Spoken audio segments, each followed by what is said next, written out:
दिल्लीमधल्या महारॅलीच्या आधी उद्धव ठाकरे यांनी पत्रकार परिषद घेत दिल्लीचे मुख्यमंत्री अरविंद केजरीवाल यांच्यावरील अटकेच्या कारवाईबाबत भाष्य करत भाजपावर हल्लाबोल केला।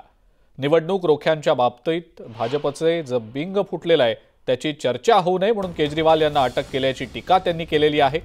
तर दुसरीकडे महायुतीला नैसर्गिक म्हणायचं का असा खडा सवालही ठाकरेंनी विचारलाय।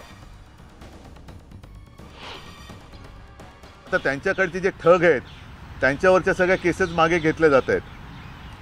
त्यांचं बिंग फुटल्यानंतर आता निवडणूक रोख्यांचं बिंग फुटल्यानंतर केजरीवालना अटक झाली, कारण त्याच्यामध्ये सगळ्यात मोठा लाभार्थी हा भाजप आहे आणि तो कसा लाभार्थी आहे। त्यांनी अनेक आता हे बिंग फुटले, अनेक अशा कंपन्या आहेत की एक तर त्यांच्यावरती धाडी टाकल्या गेल्या, त्याच्यानंतर त्यांना निवडणूक रोखे मिळाले नाही, तर रोखे मिळाल्यानंतर त्यांना कॉन्ट्रॅक्ट मिळालेले। हे बिंग फुटल्यानंतर लक्ष विचलित करण्यासाठी केजरीवालना अटक करण्यात आलेली। ह्या एक थोडं जागा वाटपाच्या आधी हे प्रकार व्हायचे, पण ज्या पद्धतीने आता हे महायुती आघाडीचं फॉर्मेशन झाले, म्हणजे एक असा गोंडस शब्द होता नैसर्गिक, काय म्हणायचं त्याला, गठबंधन। आता महायुतीमध्ये आहे ते किती त्याला नैसर्गिक म्हणायचं का?